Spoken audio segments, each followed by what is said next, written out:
중간 이쯤에서 과연 이 김남국 코인 의혹이 민주당의 지지율에는 어떤 영향을 끼칠지, 특히 이 젊은 층의 지지율에는 어떤 영향을 끼칠지 짚어보겠습니다. 최신 여론조사 결과가 나와 있는데요. 제가 직접 저희 돌직구쇼의 대형 미디어월에 나가서 짚어드리겠습니다. 저와 함께 이동하시죠. 이제 총선이 다가오고 있습니다.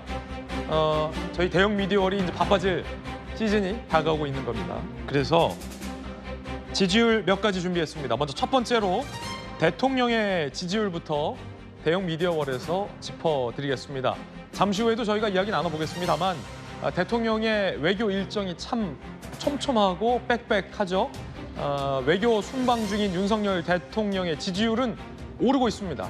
긍정 지지율 함께 보시면 5월 달에도 계속해서 지지율이 오르고 있습니다. 33%에서 35%.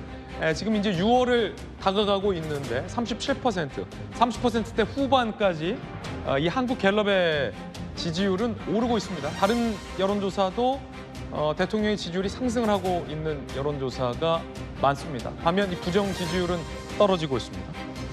대통령의 지지율은 오르고 있고 여야 정당 지지율은 어떤 변화를 보이고 있을지도 궁금합니다. 추세로 준비를 해봤습니다. 정당 지지율은 흥미롭습니다.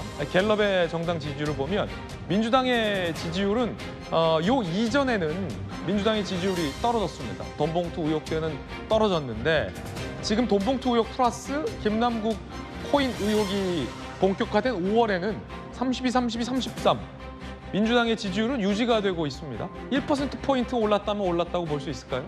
반면 국민의힘 지지율은 요 이전에 비해서는 올랐는데 5월 달 들어서는 35, 35, 32로 소폭 하락한 지지율도 나타내고 있습니다.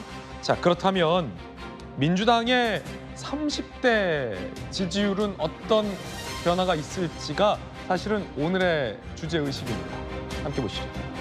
민주당의 주력 지지층이라고 볼 수 있는 30대와 40대, 그중에서도 코인, 자산에 민감한 30대의 지지율은 드라마틱하게 떨어지고 있습니다. 5월 달 지지율인데요, 역시 5월 첫째 주 돈봉투 때만 하더라도 30대의 42%는 민주당을 지지했습니다.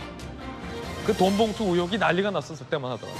그런데 김남국 의원 코인 게이트가 불거지고 나서 30대의 지지율은 주차를 거듭할수록 뚝뚝 떨어집니다. 5월 첫째 주에 42, 5월 둘째 주에 9%포인트가 하락한 33, 여기에서 8%포인트가 더 하락한 25%로 5월 셋째 주 지지율은 급락을 했습니다. 5월 첫째 주 대비해서 17%포인트 떨어졌습니다. 이 지지율을 보면서 한 30대는요, 내 코인 수익률 같다라는 반응을 인터넷에 나타내기도 했습니다.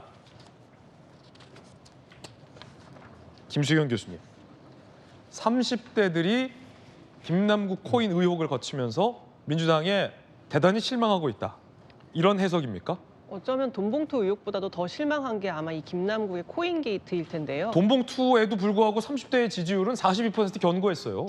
그러니까요. 그러니까 이제 30대에게 어떤 가상자산이라는 거는 계층 이동의 사다리 같은 거거든요. 부동산은 너무 이제 돈이 많이 드니까 돈을 많이 벌기가 힘들고 소액으로 이제 가상자산 투자를 해서 일부는 떼돈을 벌고 대부분의 사람들은 돈을 잃게 되는데 어떻게 보면 30대에게 유일한 사다리라고 생각되었던 이 사다리를 김남국 의원이 잘 타서 본인은 정말 떼돈을 벌었고 나는 돈을 많이 잃게 되는 이러한 상황들을 볼 때 그게 너무 화가 났던 것 같고요. 또 두 번째로 생각해 보면 이제 이 가상자산이라는 게 그동안 규제가 없어가지고 일종의 도박판처럼 막 돈을 많이 버는 사람도 있고 잃는 사람도 있고 그랬었는데 규제가 많이 생길 거거든요. 이런 일이 벌어지고 나면 그럼 더 이상 이것을 통해서 떼돈을 버는 일들이 없어질 거예요. 이제 그런 것들에 대한 아마 분노감 같은 것이 어쩌면 이렇게 지지도가 하락하는 것으로 반영된 게 아닌가 싶습니다. 예, 좀 더 세부적으로 한번 짚어보면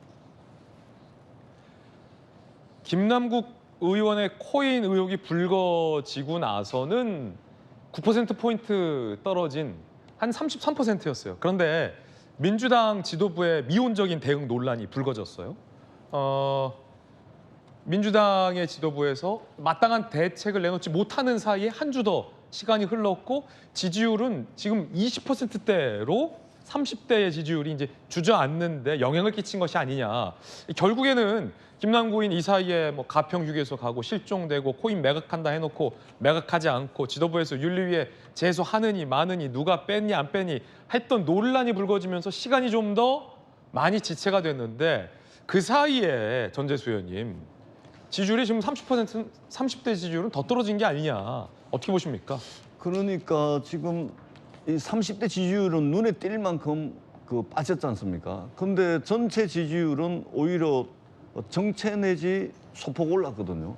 그러면은 30대 지지율이 떨어진 것을 다른 연령층에서 충분히 커버하고도 남을 정도의 상승이 있었다는 이유. 예. 그렇기 때문에 이 여론조사를 어떻게 해석하고 읽어야 될지 제가 구체적인 자료를 한 번쯤 봐야 되겠는데 어떻든 이 코인에 대한 이슈는 역시 20, 30대 젊은 층들에게 굉장히 민감한 이슈다라는 것은 분명하게 저희들이 읽을 수 있을 것 같습니다. 예, 말씀해 주셨던 것처럼 전체 정당 지지율은 돈봉투 때 빠진 이후로 유지되고 있습니다.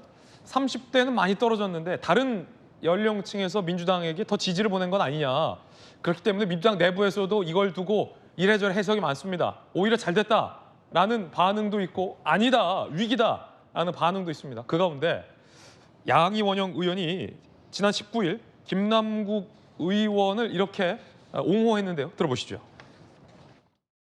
그렇게 얘기하시는 분들이 계세요. 국회의원인데 왜 코인 투자를 하느냐라고 말하는. 김남국 의원 처음 코인 투자 얘기 나왔을 때 갑자기 60억 얘기 나오고 뭐 이거 내부 정보 이용한 거 아니냐, 뭐 뇌물 받은 거 아니냐. 이게 확인되지 않은 그런 사실들로 인해서 굉장히 그 마녀 사냥하듯이 여론 재판이 막 이루어졌거든요. 마녀 사냥하듯 여론 재판한다. 강경파 철험의 의원들 중심으로는 김남국 의원 의혹을 강하게 두둔하는 목소리들이 연일 또 나오고 있습니다. 정혁진 변호사님, 양이원영 의원의 의견 마녀 사냥이다. 어떻게 들으셨습니까? 일단은 뭐 누가 김남국 의원 코인 한다고 뭐라고 그랬습니까? 누가 김남국 의원 코인 해가지고 돈 많이 벌었다고 뭐라고 그랬습니까? 그게 아니고 여러 가지 정황들이 미심쩍고 의심스러운 게 많은데 김남국 의원이 해명한 것은 다 거짓이었잖아요. 제가 봤을 때 그 개그계에 김구라가 있다라고 하면 여의도에 남구라 있는 거 아니야? 이런 이야기 나올 정도란 말이에요. 한 해명이 다 틀렸어요. 그다음에 해명이라고 내놓은 걸 갖다가 전문가들이 봤더니 거기서 단서를 갖다 해가지고 그러니까 의혹이 확산이 된 거 아니겠습니까? 그런데 마치 마녀사냥 여론재판 이렇게 이야기하는 것은 말이 안 되고요. 그 김남국 의원의 그 불에 그 불이 타오르잖아요. 같이 이렇게 다칠 수 있으니까 저런 말씀은 조심하는 게 좋겠다는 생각이 듭니다. 이 정혁진 변호사님의 의견도 들어봤습니다.